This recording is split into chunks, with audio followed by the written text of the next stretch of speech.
sat down on, what time was it when I sat down on the couch, my nigga? Since like 4 o'clock. All day, nigga. Like many others, Diamond Bradley enjoyed social media during her teenage years. However, the challenge arises from the difficulty in determining whether the person on the other side of the screen is a friend or if behind a charming facade hides a true monster. Welcome to Off the Wall Crimes, Lost Souls Edition. Hit the subscribe button and bell to be notified of more Off the Wall crime stories. Diamond Marsh Bradley was born on March 21, 2001, in Clarksville, Tennessee. She had an older sibling named Daquan, who was 3 years her senior. At a certain point, their parents, Doris and Philip, decided to separate. Doris, seeking a calmer and safer environment for her children away from the urban hustle, relocated Daquan and Diamond to Spring Valley, a small town in Illinois where they had relatives. This allowed the children to grow up alongside their cousins. Spring Valley, nestled along the Illinois River, had a population of barely 5,000 inhabitants in 2002 and has experienced minimal growth since. The town lacked large shopping centers or towering skyscrapers, instead fostering a close-knit community built on mutual support. Doris found work as a cook in a nursing home, dedicating over 15 years to ensuring her children's needs were met. As they grew older and Doris couldn't always be present, Daquan stepped up as a guardian, mentor, and older brother figure for Diamond, fostering a deep bond that eventually blossomed into a strong friendship. Diamond also spent significant time with her cousin Giovanna, whose resemblance to her was so striking that many mistook them for twins. Later, Doris welcomed 2 more children into the family, a girl named Malia and a boy named Quinton. Despite Spring Valley's suitability for raising a family, its main drawback was the limited activities available for teenagers. Diamond, a typical girl who adored singing, dancing, playing with her siblings, and staging photo shoots, found herself drawn to spending numerous hours online as social media and smartphones became widely accepted among the youth. Gradually, she actively sought out internet users for communication, companionship, and entertainment. Around 2014, when she was about 13 years old, she started to regularly post content on her page. Diamond shared a diverse range of content, from personal relationship updates and invitations to social events to her deep affection for her family, particularly expressing admiration for her mother whom she considered the best in the world. Sometimes, she sought guidance or simply shared her thoughts. Throughout her teenage years, Diamond experienced the usual emotional ups and downs characteristic of the transition from childhood to adulthood. At times, Diamond experienced a strong sense of distrust or an intense desire to confide in someone. While Doris and other family members interacted with her posts, Diamond often craved the attention of other social media users. With limited activities available in Spring Valley, her interest in boys began to grow, and social media became a digital journal of sorts for her. She frequently shared her thoughts by posting multiple times a day, allowing others to easily track the evolving life and thoughts of the teenager during this period. She held her family dear and valued them greatly, yet there were times when she deeply felt the need to connect with someone from the online community. She openly admitted her longing for friendships, affection, and attention, sharing her innermost feelings with anyone who would read her posts. While social media only provided a glimpse into her life, it revealed the concerns and thoughts occupying her mind. During this time, she was a high school student who had recently entered a relationship with Nicholas Nelson, forming a charming couple who spent a significant amount of time together and seemed genuinely enamored with each other. Despite not enjoying school, in the fall of 2017, she aimed to complete her graduation through a special program by passing exams.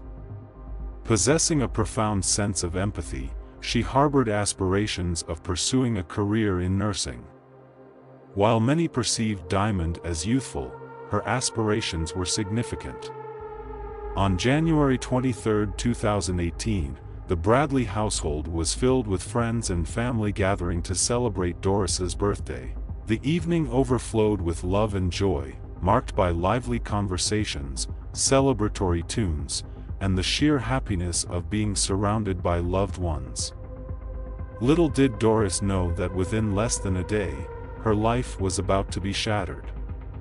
As the night progressed, guests began to depart around 10 p.m., prompting Doris to remind her daughter of her bedtime plans. Diamond bid her mother goodnight and went to take a shower.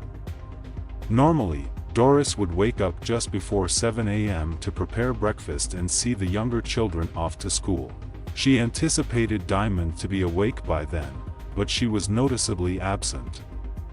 The upstairs bedroom was empty as well.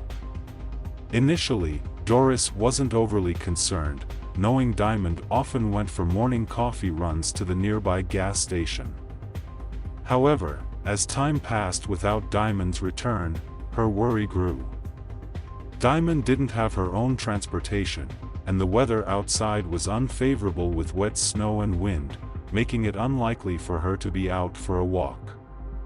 When Doris tried to reach her daughter by phone, it went straight to voicemail, an unusual occurrence that heightened her anxiety. At 8:30 a.m., DeCoin, who had been living separately due to his busy schedule, arrived as planned for their meeting. Diamond's lack of response to her family's persistent texts and calls raised alarm, especially considering her tendency to avoid causing them undue stress. As hours passed, their concern grew deeper, and despite reaching out to all her acquaintances, no one had any information. DeQuan drove through the town in search of Diamond, but their small community offered few places to hide. Doris experienced a range of emotions, from dread to fury, fearing the worst for her daughter. Diamond had never been away this long without a word. The distress became unbearable for Doris, who, after exhausting all options, reported her daughter missing to the police at 6 p.m. Law enforcement prioritized gathering details about Diamond's mobile usage and contacted her cellular provider to determine the phone's last known location through cell tower signals. A swift response revealed the device's final activity at 7:18 a.m., located 5 miles northwest of a tower in Tonopah, Illinois. However, this information only provided a general search area without precise coordinates, leaving Diamond's whereabouts uncertain. Subsequently, the phone either ran out of battery or was intentionally turned off, as there was no further activity or social media engagement from Diamond. Her mother held on to hope that Diamond's cousin Giovanna, with whom Diamond had been communicating the previous evening, might possess crucial information. Diamond often confided her deepest thoughts and plans in Giovanna, but had not specified her intentions for the following morning. Sensing the seriousness of the situation, Giovanna chose to disclose a significant secret to Doris. Diamond had a second phone unknown to her family, solely for internet access via Wi-Fi. This phone was discovered by DeQuan in a dresser drawer, password protected, and without a cellular plan. This revelation caught Doris off guard, unaware of her daughter's secret phone. Realizing the urgency of the situation, she promptly handed the device over to the police, hoping it might provide clues to her daughter's disappearance. Investigators concluded that the hidden phone was utilized for activities that Doris would not have approved of. Upon bypassing the lock screen, they encountered additional security measures. Each app required its own password. Nevertheless, notifications visible on the lock screen indicated that several individuals had invited Diamond to meet. The investigation uncovered that the 16-year-old had been using the device to engage on dating platforms, a revelation that surprised Doris but was not unknown to Giovanna. Diamond had taken precautions. advising her cousin to alert her at the first sign of danger, recognizing the risks involved in her secret interactions. Doris had always been strict about dating, especially considering her daughter's attraction to older individuals and the dangers of online encounters. She stressed the importance of caution and skepticism when dealing with strangers, knowing her daughter's tendency to misrepresent her age. Despite warnings from her mother and Daquan about the dangers of hastening into adulthood, Diamond crafted an online persona that suggested she was older. As the search for Diamond persisted, law enforcement broadened their efforts beyond the digital domain. They combed through the Bradleys' neighborhood, interviewing locals, checking nearby businesses, and gathering surveillance footage in hopes of uncovering any leads. At Diamond's usual coffee spot, only one low-resolution camera provided footage capturing a nondescript dark vehicle and its adult male driver, offering scant evidence. Authorities focused on this individual, meticulously analyzing the video for any detail that might lead to Diamond's whereabouts. Meanwhile, Diamond's brother ventured to nearby towns to distribute flyers with a photo and description of his sister, convinced that she had been abducted and taken elsewhere. Daquan was aware that time was of the essence and felt guilty for oversleeping that morning, believing he could have prevented Diamond's disappearance had he come home earlier. Two of Diamond's cousins, Doris and Jasmine, went to the police on January 25 with crucial information concerning Diamond. As it happened, the missing girl was doing more than just making friends with males. Sadly, she had become entangled in an even riskier situation. According to Jasmine, Diamond saw pop-up adverts on dating sites offering men meetings for a fee. No one knew how curious Diamond was or how long this had been going on, but it was clear that the girl had posted advertisements of herself on adult websites, which was one of the things that piqued her curiosity. The high school student was very intrigued by this type of business and wanted to understand how it worked. She found out that certain men were willing to pay women to meet with them. Nearly all of these messages came from unknown men who had responded to either the advertisement or her profile on dating websites. Doris felt like she had failed as a mother. She couldn't even fathom in her worst nightmares that her underage daughter would choose to earn money in this manner, but Daquan had a different perspective. He believed his mother always struck a balance between strictness and allowing her children some freedom. Diamond probably didn't fully understand the seriousness of participating in such transactions. She might have assumed she would receive compensation simply for spending time on dates, especially with older men whom she believed would be more financially generous. In essence, she was exploring life with the innocence of youth, unaware of the lurking dangers on those platforms, unseen threats posed by individuals seeking to exploit the most vulnerable. The temptation of easy money for social outings presented a perilous curiosity. Law enforcement acknowledged that many youths in Spring Valley found themselves trapped in monotony, with their primary pastime revolving around the digital world. A creative approach involved deploying a patrol car equipped with a dash cam at a key intersection, which, after 2 days, helped identify vehicles frequently passing through the area. This led to the identification of a red pickup truck and a black Jeep, which stopped appearing afterward.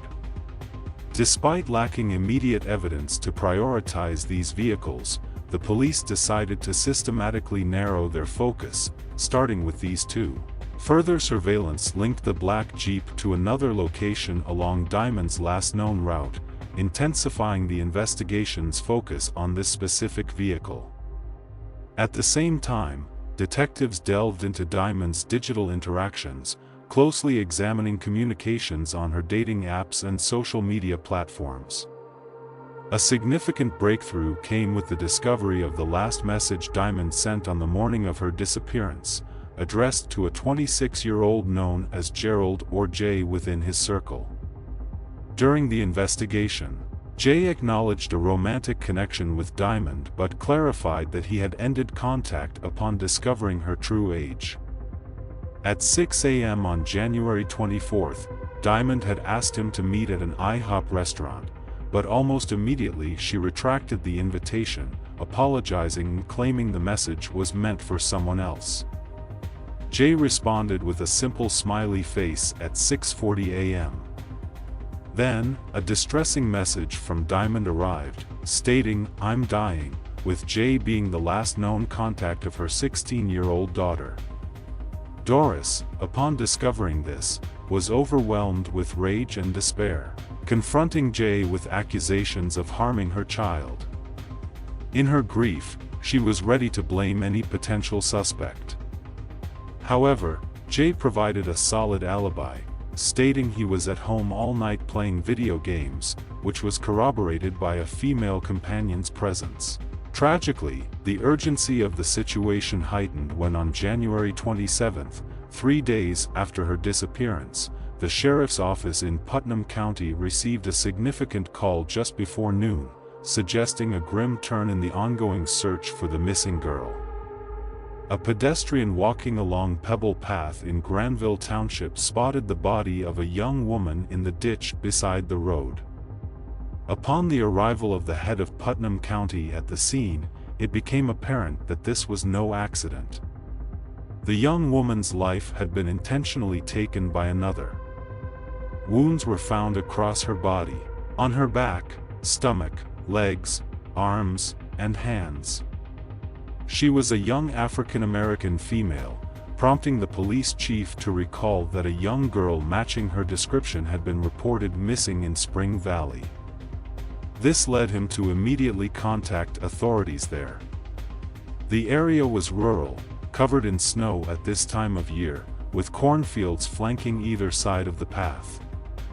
The nearest residence was several miles away from the location where Diamond Bradley's remains were discovered, partially submerged in water due to a stream flowing nearby, indicating that the girl had fought fiercely until the very end. Following the grim discovery of Diamond Bradley, the lead detective undertook the solemn journey to the Bradley family home, burdened with the unbearable task of delivering the tragic news. When the police arrived at their doorstep around 7 p.m., Doris sensed an ominous foreboding in her heart, a premonition of sorrow. Her emotional breakdown even before the news was conveyed spoke volumes of a mother's intuition. Daquan's return to a home engulfed in grief shattered his hopeful assumption of Diamond's return, confronting him with the harsh reality of his sister's demise. The overwhelming truth that his sister was found deceased drove him to the point of fainting, a testament to the bond and the weight of unfulfilled promises he carried. As news of the tragedy spread throughout the small community, every resident was deeply disturbed, filled with dread at the thought of allowing their children to roam the streets. The investigation team focused intensely on scrutinizing the black Jeep seen in the security footage. In order to narrow down their search, the police sought assistance from an automotive shop specializing in the type of vehicle seen in the surveillance footage. A technician carefully analyzed the video and confidently identified it as a specific model year of a Jeep Wrangler. Equipped with this information, the officers input it into their databases, generating a list of all the individuals in the area who owned Jeep vehicles matching that particular profile. After contacting numerous owners of similar Jeeps, the officers arrived at a residence located approximately a few kilometers north of where Diamond's remains were found. A woman answered the door and informed them that the owner of the black Jeep had moved to a different municipality named Stander, although she did not have a forwarding address. Given that Stander was only 2 miles away and home to around 200 people, locating the individual seemed less challenging. While patrolling through the county, the police spotted a black Jeep Wrangler parked in the driveway of a residence. The vehicle belonged to 26-year-old Richard Henderson, who had indeed visited Spring Valley on January 24, stopping at a gas station across from the Bradley residence. He was the person captured in the gas station surveillance footage. Inside the station, he waited for a call from a friend but left before receiving it. The detectives carefully examined Henderson's actions, paying close attention to the pauses in his story and his facial expressions. Observing a brief hesitation, they asked about the identity of his friend. Henderson admitted knowing Diamond but claimed ignorance of her last name. From there, the seasoned detectives skillfully guided the conversation, ultimately eliciting a confession from Richard. He admitted to meeting Diamond on that day, but their original plans fell through. Henry Anderson claimed he left Diamond at a mobile home community. However, this location contradicted the direction indicated by Diamond's phone's trajectory. This inconsistency raised suspicions of either phone theft or deception. To prompt a full confession, the investigators proposed retracing Henderson and Diamond's path that day in a patrol car. They departed from the gas station, passing the traffic junction captured on video, crossing a bridge, and entering the pastoral expanse of Putnam County. The journey concluded when Diamond's phone signal disappeared. The only traces of the young girl were plush toys and artificial flowers at her memorial by the creek bed, transforming the scene completely. Diamond's memory was forever cherished by her loved ones, with the vivid flowers standing out against the surrounding snowy landscape. Like Diamond herself, these items seemed out of place. The petite and fragile girl was left abandoned in that ravine, her vitality slowly fading away. When the detective questioned Richard about recognizing the scene, he lost his composure, tears streaming down his face. Sensing the emotional moment, the detective urged him to reveal the events. Overwhelmed, Henderson turned away from the memorial, sobbing. His explanation was concise. Their visit to the secluded area was for an intimate encounter, but when he asked her to leave the car afterward, she refused and brandished a knife. A struggle ensued, with Richard claiming self-defense. He maintained that while attempting to disarm her, the blade accidentally pierced her abdomen. Despite this, Diamond allegedly remained aggressive. Richard admitted to disarming her and striking her, possibly twice, in what he claimed was self-defense, before leaving her in the ditch. However, the findings of the autopsy contradicted his account, revealing over 20 stab wounds on Diamond, some of which were located on her back. Henderson's claim seemed implausible, given his full-grown stature compared to Diamond, who was considerably smaller in both height and weight. By the time their search began, Diamond had already passed away. During the funeral service, over 200 individuals gathered, including family, friends, peers, and educators from Spring Valley High School. Opting for cremation, Doris wanted Diamond to remain close to her perpetually. The thought of leaving her daughter in a cemetery was unbearable, prompting Doris to carry Diamond's urn everywhere, including to the courtroom during Henderson's sentencing. Richard negotiated a plea deal, admitting his guilt to avoid a life sentence. Ultimately, he received a 53-year term without the possibility of parole. Doris admitted to contemplating ending her own life due to the profound absence of her daughter. However, the thought of her surviving children prevented her from taking such drastic action. The incident involving Diamond Bradley underscores the dangers lurking behind the screens of social media platforms, where individuals may not always be who they seem. Despite growing up in a close-knit community, Diamond's curiosity and desire for connection led her to engage in risky behavior online, ultimately resulting in tragedy. Diamond's story serves as a stark reminder of the importance of parental guidance and oversight, especially in the digital age. Despite her mother's efforts to instill caution, Diamond's desire for attention and companionship drove her to seek validation from strangers on the internet. This quest for connection ultimately led her into dangerous situations that she was ill-prepared to handle. Moreover, the case highlights the devastating consequences of online exploitation and the vulnerability of young people in the digital world. Diamond's tragic fate serves as a sobering reminder of the need for greater awareness and education surrounding online safety, particularly for teenagers who may be more susceptible to manipulation and coercion. In essence, Diamond's passing served as a poignant reminder that while the internet can offer opportunities for connection and communication, it also harbors hidden dangers that must be addressed and mitigated through collective effort and vigilance. I am deeply saddened to hear about the loss of Diamond Bradley. Please accept my heartfelt condolences during this incredibly difficult time. Losing someone so young and full of promise is truly heartbreaking. Diamond's passing has left a void in the lives of those who knew and loved her. She was a cherished member of our community, and her presence will be deeply missed by all who had the privilege of knowing her. I want you to know that my thoughts and prayers are with you and your family as you navigate through this time of grief and sorrow. May you find comfort in the fond memories you shared with Diamond and in the love and support of those around you. Please know that Diamond's memory will live on in the hearts of those who knew her, and she will never be forgotten. Thanks for watching Off the Wall Crimes, Lost Souls Edition. Please stay safe out there, and see you guys in the next video.